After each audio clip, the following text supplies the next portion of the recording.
Good morning, dear student. Today we will start our new chapter of democratic politics, and that is electoral politics.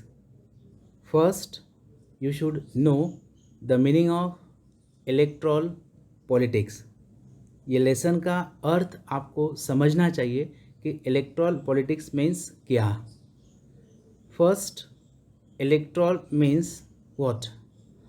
Electoral means relating to elections, and politics means the activities associated with the governance of a country or area. मतलब election क्या होता है, election की ज़रूरत क्या होती है, ये सब बातों का ज्ञान हम इस लेसन में लेने वाले हैं. इस लेसन में हम इलेक्शन के संबंध में जानकारी देखने वाले हैं और इस लेसन में हम और कुछ देखने वाले हैं, जैसे कि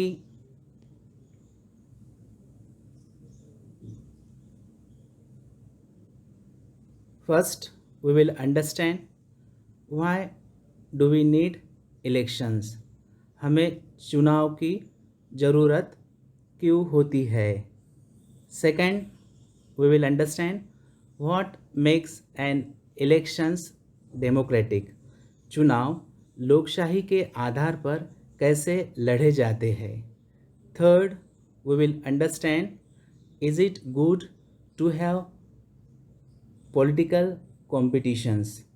मतलब क्या राजनीतिक स्पर्धा होना अच्छी बात है.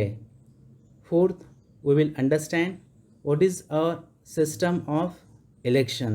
हमारी भारतीय चुनाव पद्धति कैसी है. Last, we will understand that is challenges to free and fair elections. मतलब फ्री और फेयर चुनाव की क्या कैसे हम उसको ओवरकम कर सकते हैं. Before going to start our lesson, we will understand important concept of the chapter. Means when we will understand the lesson line to line, you should understand the new words or new important concept which can give you the multiple choice questions, or we can say that answer in one sentence that you can solve by understanding this important concept. So our first concept, that is elections. As you know, this lesson is related to elections. So what is election, that you should understand. Election, a formal and organized choice by vote of a person for a political office or other positions. Means एक ये formal and organise choice होती है bye vote. मतलब लोग जब voting करके किसी person को या पॉलिटिकल ऑफिस को चुनते हैं by this election process. Second word, legislative assembly. Now legislative assembly is the name given in some countries to either a legislator or to one of its branch. The name is used by a number of countries including members of states of the Commonwealth of nations and other countries.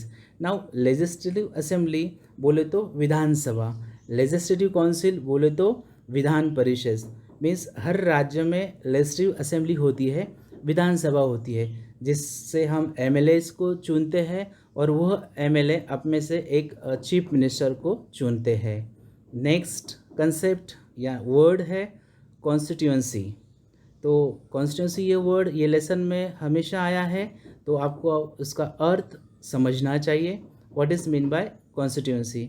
1 mark के लिए question भी आता है, what is mean by constituency. So constituency क्या होता है. A group of voters in a specified area who elect a representative to a legislative body. तो constitution मतलब एक लोगों का ग्रुप होता है वोटर का, जो एक पर्टिकुलर एरिया में रहते हैं. और आपको पता है means for the legislative assembly, Vidhan Sabha के लिए generally taluka place, tehsil place जो होता है वह लेजिस्लेटिव कॉन्स्टिट्यूंसी होता है लेजिस्लेटिव असेंबली के लिए।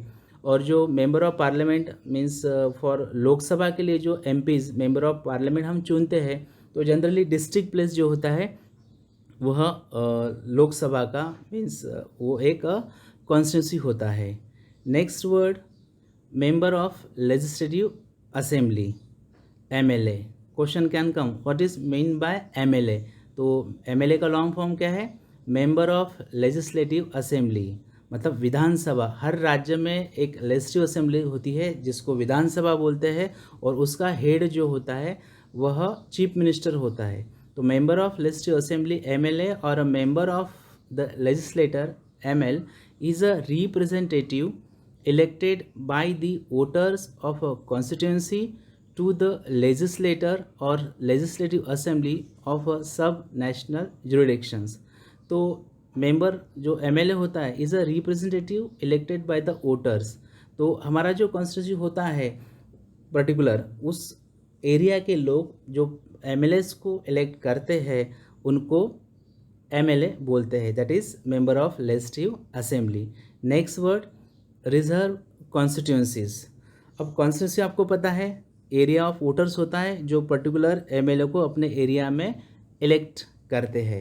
अब रिजर्व कॉन्स्टिट्यूंसी मतलब एक राखीव एरिया होता है जहाँ से पर्टिकुलर ही कैंडिडेट कुछ जाति के ही इलेक्शन में खड़े रहते हैं।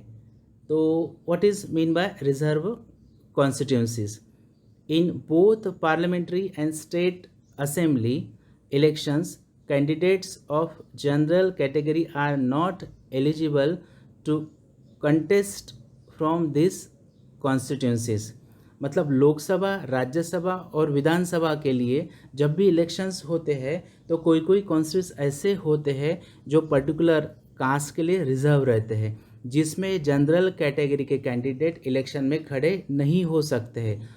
All voters are to vote for one of the candidate from scheduled caste or scheduled tribes voters list।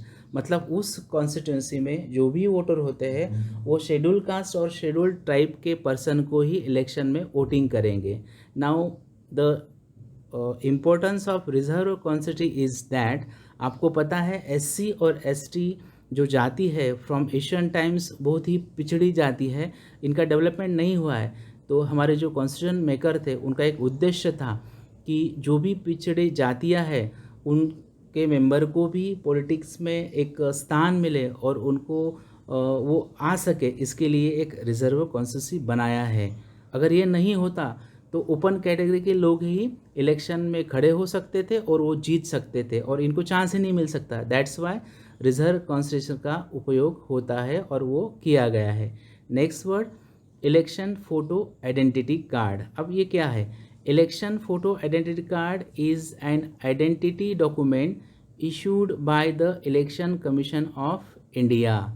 तो जो भारत निर्वाचन आयोग होता है उसकी तरफ से एक आइडेंटिटी कार्ड होता है which primarily serves as an identity proof for Indian citizens while casting votes in the country's municipal, state and national elections। तो ये जो इलेक्शंस फोटो आइडेंटिटी कार्ड जो होता है, जब भी आप ग्राम पंचायत का ले लो, म्यूनसिपल कॉरपोरेशन का ले लो, लेजिस्लेटिव असेंबली का इलेक्शन ले लो या फिर लोकसभा का इलेक्शन ले लो, इस सब इलेक्शन में जब पर्सन वोटिंग करने को जाता है दैट टाइम ये कार्ड हमने उस जगह पर दिखाना होता है जिसके ज़रिए we are liable for voting in the elections. जिस प्रकार से कॉलेज में स्टूडेंट्स को आइडेंटिटी कार्ड मिलता है, स्कूल में आपको आइडेंटिटी कार्ड होता है ताकि ये आपकी पहचान हो सके कि you are from this college. तो इस प्रकार से ये इलेक्शन फोटो आइडेंटिटी कार्ड ये वोटर का आइडेंटिटी होता है। Next, nomination. Now what is mean by nomination? Nomination is part of the process of selecting a candidate for either elections to an office or the bestowing of an honor or award. A collection of nominees narrowed from the full list of candidate is a short list। तो nominations क्या होता है, when ever for the elections of legislative assembly और for Lok Sabha और राज्यसभा, जब कोई भी candidate form भरते हैं या कोई पार्टी अपने कैंडिडेट का नाम देती है तो that is known as nomination. Next word security deposit. अभी सिक्योरिटी डिपॉजिट क्या होता है, the purpose of the deposit is to reduce the prevalence of non serious और फ्रिंज कैंडिडेट और parties with no realistic change of winning a seat. तो security deposit, whenever a candidate is standing in a legislative assembly elections और for parliamentary elections, तो एक amount election commission के पास form भरते समय जमा करना पड़ता है। तो उसका उद्देश्य ये होता है कि अगर कोई पार्टी ज़्यादा फेमस नहीं है और हमेशा इलेक्शन में खड़ी होती है, तो एक अगर उसको पर्टिकुलर सीट वोट नहीं मिलते हैं तो वो अमाउंट इलेक्शन कमीशन अपने पास रख लेता है, वापस वो कैंडिडेट को नहीं मिलता है। A defeated candidate who fails to secure more than 1/6 of the valid votes, 1/6 of valid vote जब उसको नहीं मिलते हैं in the constituency will lose his security deposit, तब उसको अपना सिक्योरिटी डिपॉजिट वह लूज़ होता है और वह इलेक्शन कमीशन को देना पड़ता है। Next point we will understand, that is election campaign. As you know, this lesson is related to the election. So in this lesson we will understand what is election, what is election campaign, what is voter list, what is polling booth, that all concept we will understand throughout the lesson. तो एक नया word आया है, एक नई concept है, election campaign. अब election campaign क्या होता है, election campaign is an organised effort which seeks to influence the decision making process within a specific group. Means election campaign is an organized effort which seeks to influence the decision making process within a specific group. In democracies, political campaigns often refer to electoral campaign by which representatives are chosen or referendums are decided.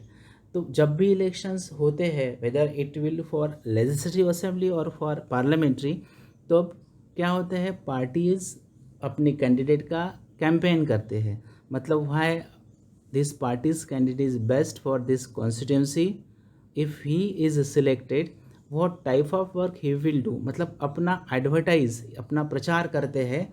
तो party भी help करती है उस candidate को और वह candidate भी अपनी तरफ से इलेक्शन कैंपेन में अपने बारे में बताता है कि वह अगर जीतता है तो वो क्या क्या काम करेगा। नेक्स्ट वर्ड है कोड ऑफ कंडक्ट। अब code of conduct is a set of rules outlining the social norms and rules and responsibilities of or proper practices for an individual, party or organization. Related concepts include ethical, honor, moral codes and religious laws. तो code of conduct क्या होता है, जिसको हम आचार संहिता बोलते हैं। When the elections are declared, तो उससे कुछ दिनों पहले एक कोड ऑफ कंडक्ट होता है जिससे कुछ रूल्स एंड रेगुलेशन, कुछ गाइडलाइन होती है जिसके ज़रिए जैसे कि in code of conduct as election campaign candidate can't use the religious place, whether the temple or gurdwara or that they can't use. Means किसी जाति के आधार पर किसी को भाषण वो स्पीच नहीं दे सकते हैं, या फिर इलेक्शन के डिक्लेयर होने के बाद वो कुछ कंस्ट्रक्शन ऑफ न्यू प्रोग्राम्स वो नहीं कर सकते हैं। Then next word rigging, the act or dishonestly organising or arranging the result of an elections or competitions before it happens, it is done to achieve a particular outcome.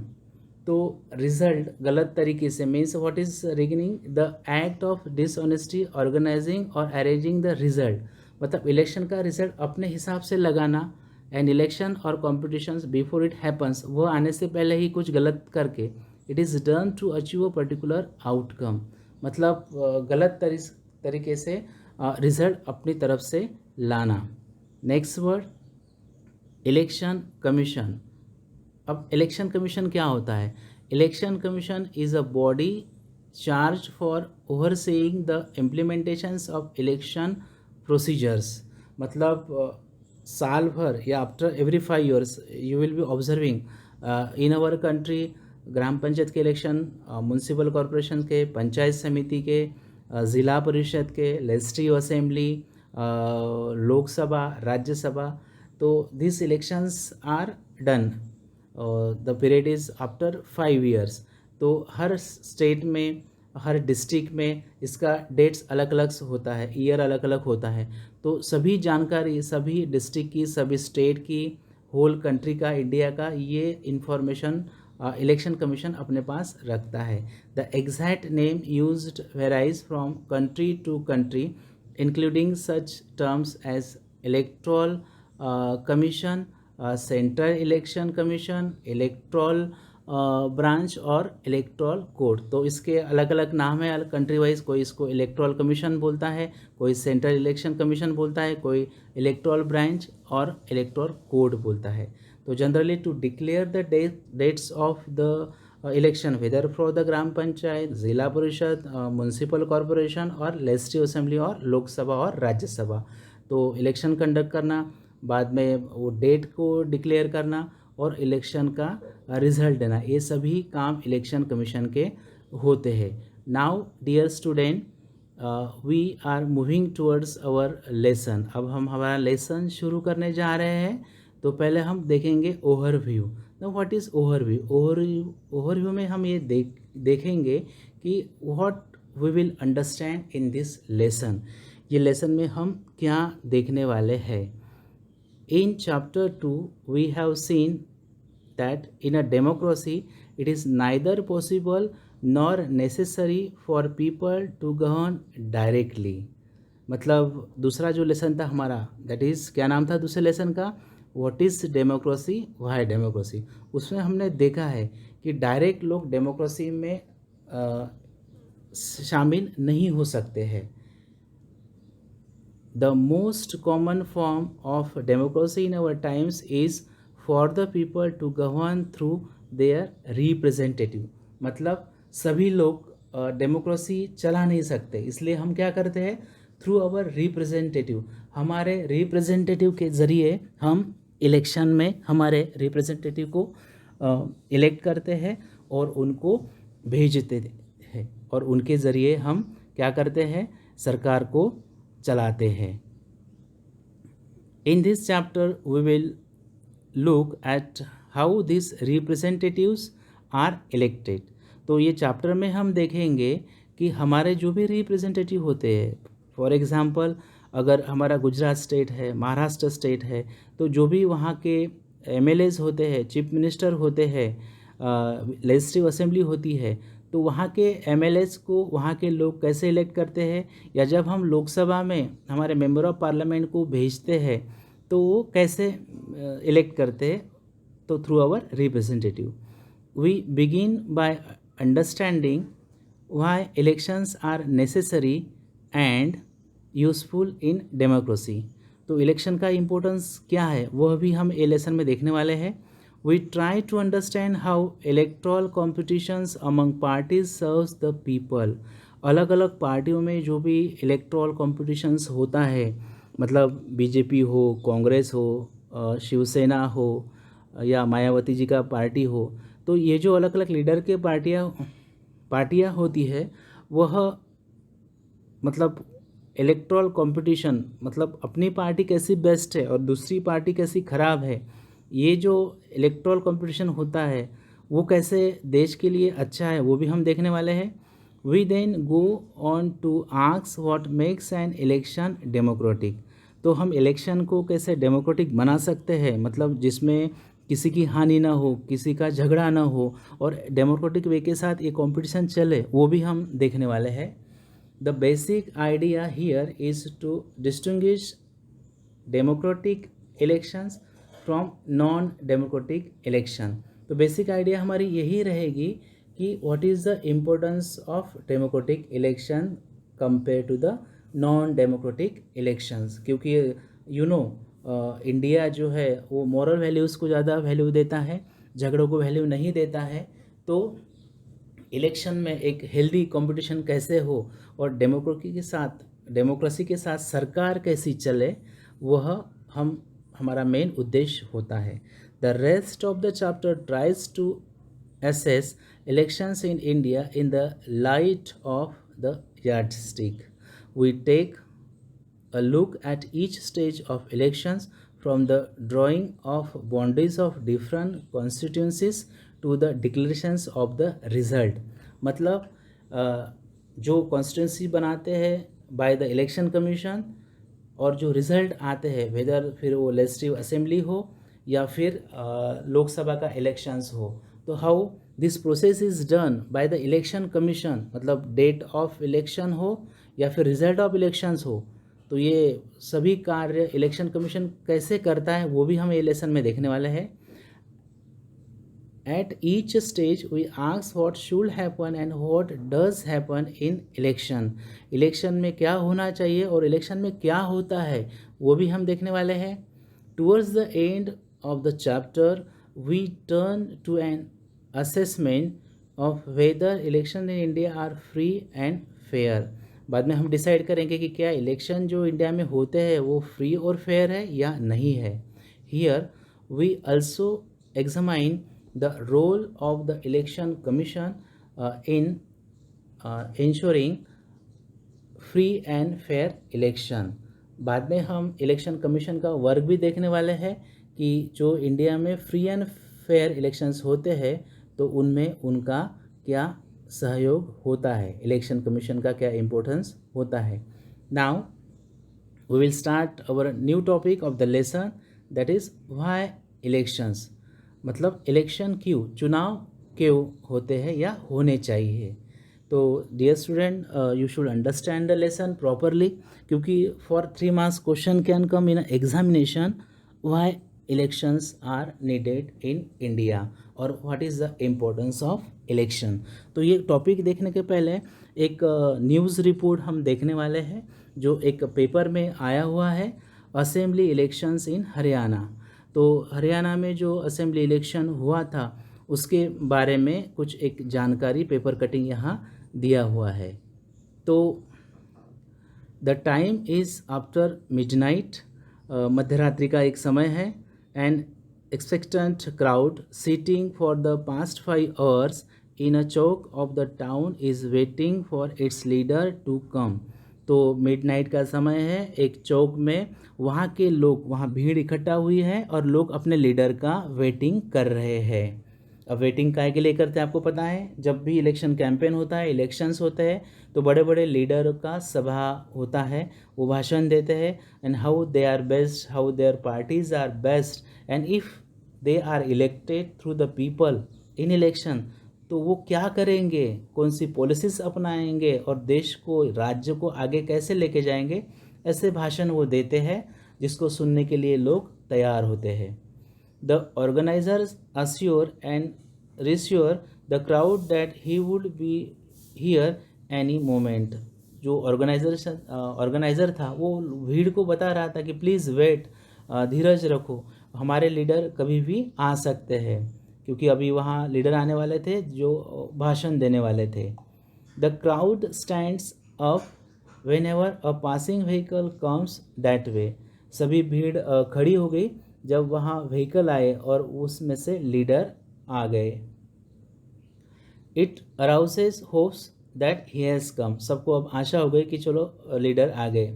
The leader is mister Devilal, chief of the Haryana Sangharsh Samiti, who was to address a meeting in Karnal on Thursday night. तो leader का नाम क्या था, mister Devilal. Question can come, who was the leader of Haryana Sangharsh Samiti, तो what will be the answer, mister Devilal was the chief of the Haryana Sangharsh Samiti. अभी जो देवीलाल थे वो भाषण देने वाले थे लोगों को, बिकॉज इलेक्शन कैंपेन चल रहा था The 76 years old leader is a very busy man these days. तो जो देवीलाल थे वो उनका एज कितना था? 76 ईयर ओल्ड, 76 ईयर के वो थे और इन दिनों वो बहुत ही बिजी होते हैं। और आप भी देखते हैं 2 इयर्स बिफोर जब हमारे इंडिया में इलेक्शंस हुए, गुजरात में भी जब इलेक्शंस हुए, तो you observe how the great leader, बड़े बड़े लीडर जो भी थे अलग अलग पार्टियों के, वेदर बीजेपी हो, कांग्रेस हो या अलग अलग पार्टियां हो, वो लीडर कैसे सभाएं देते हैं। और बड़े बड़े लीडर जो होते हैं by the helicopter, by the aeroplanes, मतलब दिन में वो 10-10, 8-8 सभाएं लेते हैं। तो this is very important. His day starts at 8 a.m. and ends after 11 p.m. मतलब मिस्टर देवीलाल का इन दिनों में सुबह उनका 8 बजे दिन चालू होता था भाषण देना, तो रात के 11 बजे तक चलता था। इलेक्शन कैंपेन में ऐसा ही होता है. He had already addressed 9 election meetings since morning. तो जब देवीलाल यहाँ आए थे भीड़ के सामने, तो he had already address 9 elections meeting since morning. सुबह से लेकर उन्होंने 9 सभाओं को संबोधित किया था.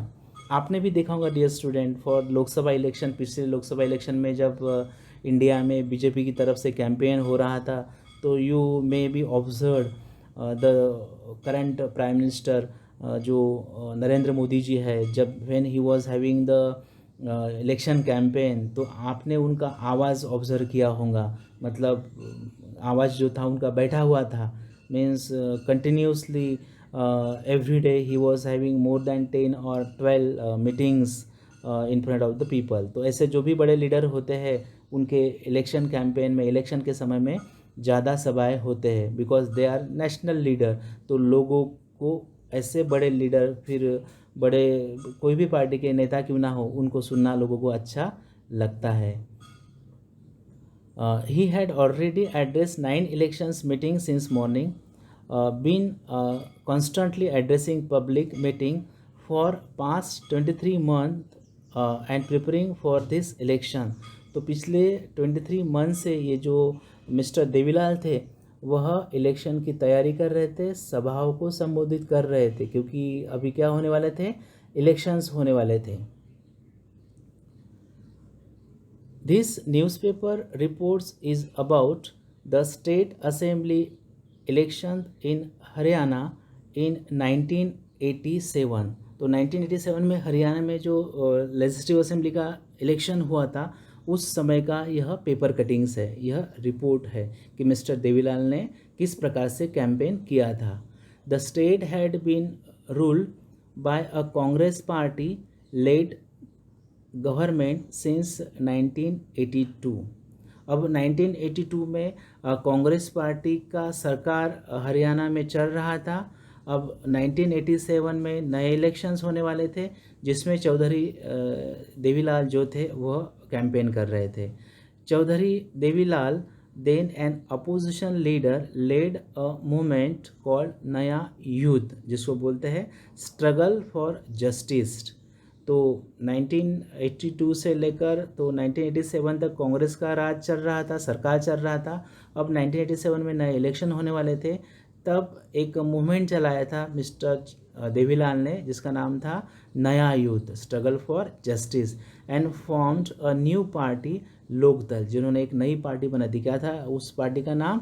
Lokdal. Question can come in examination, what was the party name of mister Devilal? क्या नाम था? Lok Dal. His party join other opposition parties to form a front against the Congress in the election. तो मिस्टर देवीलाल की पार्टी ने अलग अलग पार्टियों से अपना एक लाइन बनाया था, एक फ्रंट बनाया था. सभी पार्टियां मिलकर अब कांग्रेस के खिलाफ इलेक्शन लड़ रहे थे. इन the election campaign Devilal said that if his party own the election, उस समय मिस्टर देवीलाल ने बताया था अगर पार्टी उस इलेक्शन में उसकी पार्टी जीतती है, government would wave the loans of farmers and small businessman. अगर 1987 के इलेक्शन में मिस्टर देवीलाल की पार्टी जीतती है, तो वो क्या करेंगे? फार्मर्स के और स्मॉल बिजनेसमैन के वो सभी लोन को माफ़ करेंगे। He promised that this would be the first action of his government।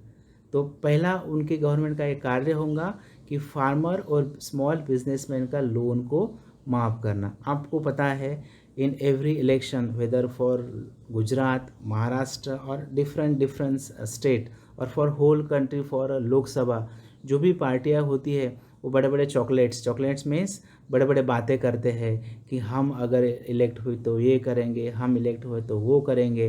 And after that we see what happens, some are doing really good work but some are only talking false. The people were unhappy with the existing government. Haryana के लोग जब कांग्रेस का वहाँ राज चल रहा था, Congress party का, तो वहाँ के करंट गवर्नमेंट से नाराज चल रहे थे। They were also attracted by Devilal's promise. तो लोग अट्रैक्ट होने लगे कि अगर भाई मिस्टर देवीलाल अगर इलेक्शन में जीतते हैं तो वो स्मॉल बिजनेसमैन का और फार्मर्स का लोन माफ़ करेंगे, तो अच्छा है कि हम इनको ही इलेक्ट करें। So when elections were held they voted overwhelmingly in favour of Lok Dal and its allies. तो खुश होके लोगों ने जब इलेक्शन हुआ था तो लोकदल के लोगों को, मेंबर को, रिप्रेजेंटेटिव को वोटिंग किया था। Lok Dal and its partners won 76 out of 90 seats in the state assembly. 90 में से 76 सीट को लोकदल और उसकी पार्टी अलग अलग पार्टियों ने जीता था। Lok Dal alone won 60 seats and thus had a clear majority in the assembly। अकेले लोकदल को 60 सीट मिली थी और उसके दोस्त को मिलाकर 76 सीट्स मिली थी out of 90। The Congress could win only 5 seats और कांग्रेस को सिर्फ 5 सीटें मिली थी। Means now whose government will be there? Correct, now there will be the government of Lokdal, and who will be the leader, who will be the chief minister? Definitely Mr. Devilal।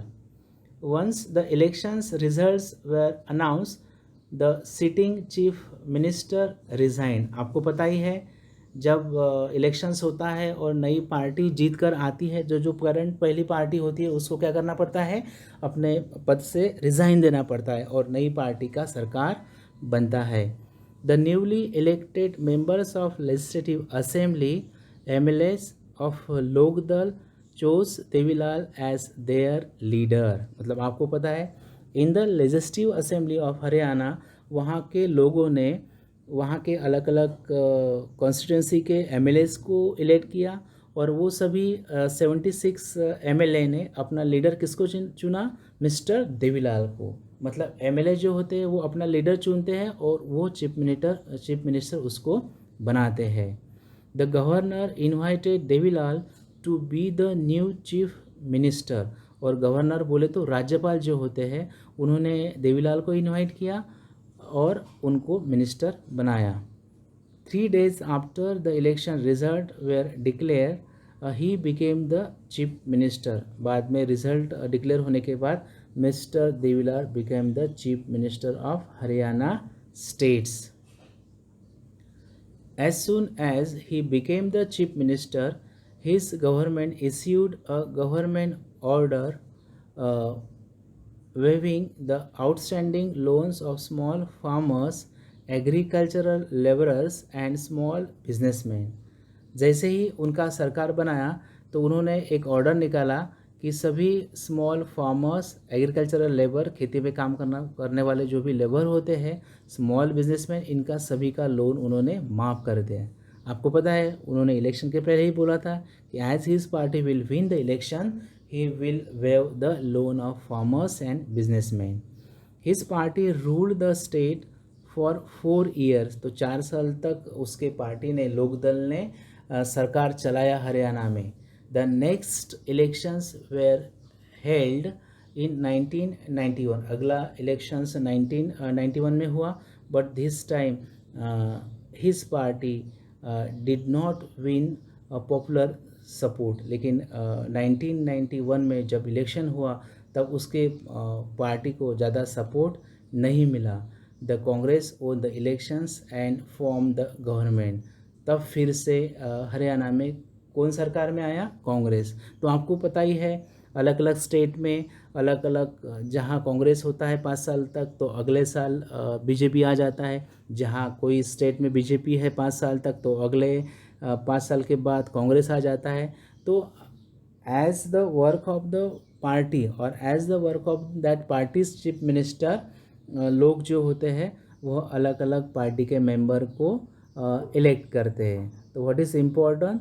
The important is that to have a proper work. Now next topic of this lesson we are going to understand, and that is why do we need elections, मतलब हमें election की ज़रूरत क्यों होती है।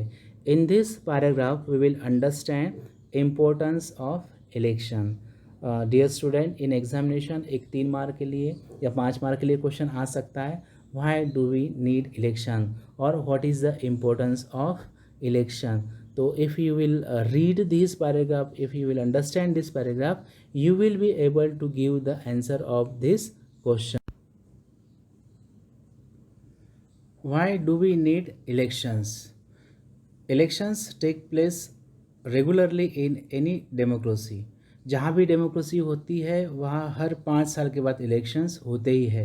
We noted in chapter 1 that there are more than 100 countries in the world in which elections take place to choose people's representative. पूरे world में 100 से ज़्यादा ऐसे कंट्री होंगे जहाँ पर डेमोक्रेसी है और वहाँ रिप्रेजेंटेटिव को इलेक्ट करते हैं। We also read that elections are held in many countries that are not democratic. ऐसे भी कंट्रीज हमने देखे हैं जहाँ जो डेमोक्रेटिक नहीं है फिर भी वहाँ इलेक्शंस होते ही है। But why do we need election? फिर सवाल है कि इलेक्शंस होते क्यों है, मीन्स हमारा उसमें क्या फ़ायदा होता है। Let us try to imagine a democracy without election. थोड़ा इमेजिन करके देखिए अगर डेमोक्रेसी में इलेक्शन नहीं होंगे तो क्या होगा। A rule of the people is possible without any elections if all the people can sit together every day and take all the decisions. अगर सभी लोग एक साथ आए और लोकसभा में या फिर लेजिस्लेटिव असेंबली विधानसभा में बैठे और निर्णय लेने लगे तो it will not possible, because everyone is having his own business. कोई टीचर होता है, कोई डॉक्टर होता है, कोई फार्मर्स होता है, कोई इंजीनियर होता है, तो we have our earnings also. इसीलिए but as we have already seen in chapter 2 this is not possible in any large community. लेकिन जहाँ लोक संख्या ज़्यादा होती है, लोग ज़्यादा होते हैं, वहाँ सभी के लिए ये पॉसिबल नहीं है कि वह पार्लियामेंट में बैठे या वह लेजिस्लेटिव असेंबली में बैठे और वहाँ वह सरकार चलाए, क्योंकि हमको हमारे काम भी होते हैं। Nor is it possible for everyone to have the time and knowledge to take decisions on all matters. Therefore, in most democracies, people rule through their representatives. मतलब लोगों के पास इतना टाइम नहीं होता है कि वह रोज़ लेजिस्लेटिव असेंबली में जाए या लोकसभा में जाए और वहाँ निर्णय ले सके, क्योंकि everyone is having his own business. So हम क्या करते हैं? Through our representative, that is MLA और MP, मेंबर ऑफ पार्लियामेंट। मतलब लोकसभा के लिए हम हमारा MP मेंबर ऑफ पार्लियामेंट को चुनते हैं और लेजिस्लेटिव असेंबली के लिए, विधानसभा के लिए हम हमारा MLA that is a member of legislative assembly चुनते हैं और उसके ज़रिए हम क्या करते हैं? हमारे रिप्रेजेंटेटिव के ज़रिए हम सरकार को चलाते हैं।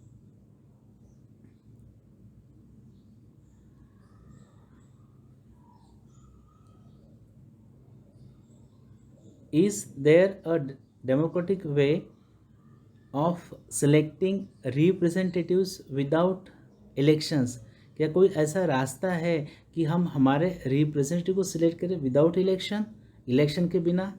Late us think of a place where representatives are selected on the basis of age and experience. हम ऐसी जगह देखेंगे जहाँ पर रिप्रेजेंटेटिव को उसके एज, उम्र और उसके अनुभव, एक्सपीरियंस के ज़रिए सिलेक्ट करते हैं।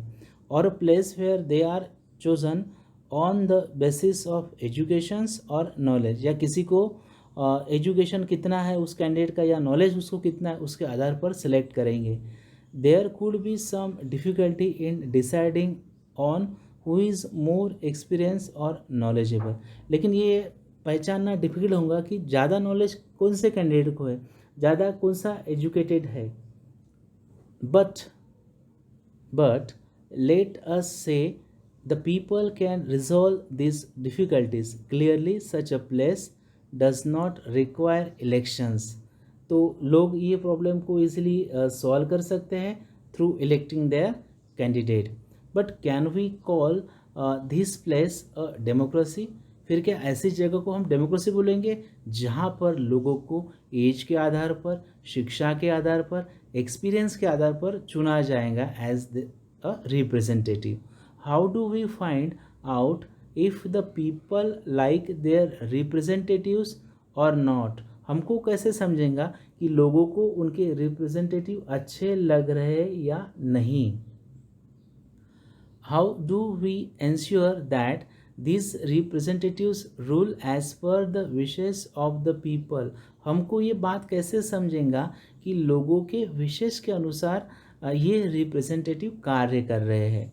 How to make sure that those who the people don't like do not remain their representatives. अगर लोगों को उनके कैंडिडेट अच्छे नहीं लगते हैं, क्या वो फिर भी अपने पावर पर रहेंगे. This requires a mechanism by which people can choose their representatives at regular intervals and change them if they wish to do so. इसीलिए एक ऐसा सिस्टम चाहिए जिसके ज़रिए लोग अपने कैंडिडेट को एक पर्टिकुलर समय के बाद बदल सके. जैसे हमारे इंडियन डेमोक्रेसी में है कि after every 5 years the candidate have to resign from his post and new party should stand in elections and elect their candidate by the people. This mechanism is called election. और इसको क्या बोलते हैं, elections बोलते हैं. मतलब अगर election नहीं होता तो जो भी कैंडिडेट इलेक्ट होते वह सालों साल वही राज करते हम पर. अगर हमको वो पसंद नहीं आते उनके काम करने का तरीका तो भी हमको उनको मानना पड़ता. इसीलिए किसी का एक मोनोपोली न बने, एक इम्प्रॉपर कैंडिडेट हमेशा न रहे. अगर वो अच्छा है तो वो फिर से इलेक्ट होगा बाय द पीपल. अगर वो अच्छा है तो पीपल उसको फिर से इलेक्ट करेंगे. अगर बुरा है तो पीपल उसको फिर से इलेक्ट नहीं करेंगे. इसलिए एक पर्टिकुलर मैकेनिज़्म बनाया गया है जिसको हम इलेक्शंस प्रोसेस बोलते हैं, इलेक्शंस बोलते हैं.